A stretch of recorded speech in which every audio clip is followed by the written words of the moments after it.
Olá, nesse vídeo vou fazer uma breve introdução ao conteúdo que será abordado no módulo. Vamos lá?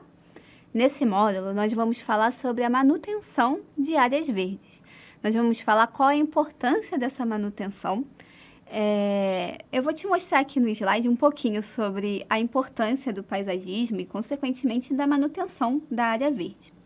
Aqui nós vemos três imagens, né? Nessa primeira é o uso de telhados verdes, também conhecido como ecotelhados. Não sei se você já teve contato ou já ouviu falar desse tipo de uso, né, de áreas verdes. Ele tem uma função estética também, né? A gente pode reconhecer que fica mais belo mesmo o ambiente com um telhado verde, mas a sua principal função é de equilíbrio do ambiente, né? Justamente abafar os ruídos externos. Ele é ótimo em relação a essa relação de equilíbrio térmico e de ruídos, né? Ele abafa muito bem os sons, os ruídos do meio ambiente, assim, do ambiente do entorno, né? E também temos as funções de lazer, né? Como a gente já conhece, é uma função muito importante e atemporal, né? Durante toda a história da humanidade, as pessoas buscam esse lazer ao ar livre, nesse contato. E também temos a função de equilíbrio, beleza, conforto térmico, né? Uma área verde, além de fornecer toda essa qualidade de vida para o ser humano, ela melhora a qualidade do meio ambiente em si, né? Ela melhora a estrutura do solo, melhora a sua impermeabilização, melhora a qualidade, a fertilidade desse solo, que é a base da vida, né? As árvores, elas nascem nesse solo. Ela melhora a qualidade do ar, já que todas as plantas absorvem gás carbônico e liberam oxigênio. Liberam também umidade, né? Torna esse ar mais saudável, né? Não só pela diminuição dos poluentes, como também pelo fornecimento de umidade para esse ar. É muito importante isso para a qualidade de vida, não só no sentido emocional, sensorial, né? Mas no sentido de saúde física mesmo. Os jardins, eles podem ser usados para muitas finalidades, né? De recreação ou de conforto mesmo, como a gente vê. Você vai aprender também quais são as ações que a gente pode realizar para manter esse jardim. Você vai ver que uma ação muito importante são várias ações, né? Você deve adubar, controlar plantas daninhas, você deve controlar as pragas, né? Ver as necessidades dessa cultura, mas uma ação muito importante, muito visível, né? Que a gente tem que tomar muito cuidado no jardim, é o uso de irrigação. Aqui nessa imagem, ó, nós vemos o uso de irrigação por gotejamento, né? Uma irrigação que vai ficar ali escondida no jardim e que não vai danificar a paisagem, a estética desse jardim. E já nessa outra imagem, a gente vê uma irrigação que não deve ser feita, né? Num jardim, já que num projeto paisagístico como um todo, já que interfere muito, né, visualmente. A cultura aqui ficou em segundo plano, a gente só vê o projeto de irrigação, é algo que a gente não deseja, né? Qualquer manutenção que seja feita num projeto paisagístico não deve ser vista pelas pessoas, né? Imagina você com uma irrigação desse tipo, né, desse porte, que corre o risco de molhar as pessoas, corre o risco de tornar aquele ambiente feio, né? Muda o ponto focal do jardim, muda a composição, muda completamente a beleza desse jardim. Então, é importante realizar essa manutenção, né?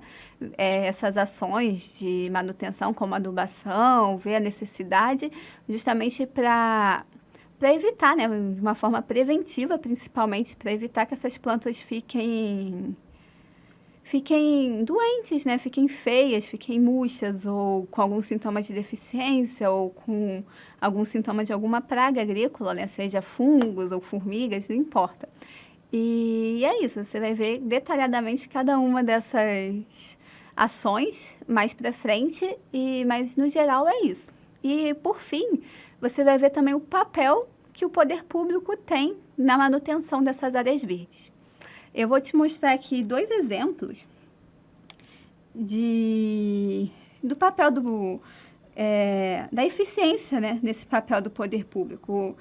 O poder público, assim como a sociedade como um todo, é obrigada a preservar o meio ambiente, né, para que as gerações futuras e até mesmo a geração atual tenham acesso a esse ambiente equilibrado, mas existe um papel no poder público muito mais ativo, né, já que é ele que cria as normas e que regulamenta tudo isso, né, tem um poder coercitivo mesmo, né, de transformar as coisas mal feitas em crimes, né, crimes ambientais. Você vê também que é possível, né, que dependendo do local que você realize uma poda, isso seja criminalizado, né, seja penalizado pelo poder público. E, por fim, nós vamos ver qual é o papel do poder público brasileiro na manutenção dessas áreas verdes. Você vai ver que toda a sociedade, não só o poder público, tem um papel de conservar essas áreas verdes, tanto para a geração atual quanto para a geração futura, né? Para que as pessoas tenham acesso a isso e a qualidade de vida do meio ambiente para manter vivo nosso ecossistema, né? Como um todo. Mas em relação ao poder público, ele tem realmente esse poder regulamentar. E é muito importante que você esteja atento na hora de fazer o projeto paisagístico, justamente em relação às leis, né, em relação a esse projeto. Por exemplo, você tem que ver se a espécie que você escolheu é adequada ao ambiente e se ela está regularizada, né, perante a lei. Por exemplo, se a cultivar é permitida ou não. Existem cultivares que não podem ser cultivadas no território nacional. Se você vai realizar uma poda, você tem que pedir autorização para o órgão ambiental competente. Você tem que ver a legislação do local em relação à poda, né, de árvores. No caso de uso de herbicida, agrotóxico, você tem que ver agentes químicos, né, de forma geral. Não só a dosagem, mas você tem que ver se é permitido aplicar num projeto paisagístico ou nesse ambiente algum tipo de agente químico, porque pode ser que seja proibido. Então, tudo isso tem que estar muito bem atrelado à criação do projeto paisagístico, né? Na hora de você projetar, na hora de você prever o que pode acontecer, você tem que saber onde você está inserido e quais são as leis que estão regendo esse seu projeto. Por fim, eu vou falar aqui uma atuação muito importante do poder público aqui no território brasileiro, que é justamente a formação dos parques nacionais. Aqui nós temos 2 exemplos nessa imagem de um parque nacional. Esse aqui é o Parque Lages, aqui no Rio de Janeiro. É um parque enorme, tem 52 hectares, era uma fazenda de engenho e foi tombado como um patrimônio nacional pelo IPHAN. E aqui nós também temos um parque que foi tombado, um parque nacional, foi feito pelos jesuítas e é um patrimônio arqueológico também tombado pelo IPHAN. E isso tudo é atuação do poder público na manutenção das áreas verdes, né? Uma atuação bem positiva desse poder público na manutenção. Era isso que eu tinha para dizer hoje. Espero que tenham gostado do vídeo e até a próxima.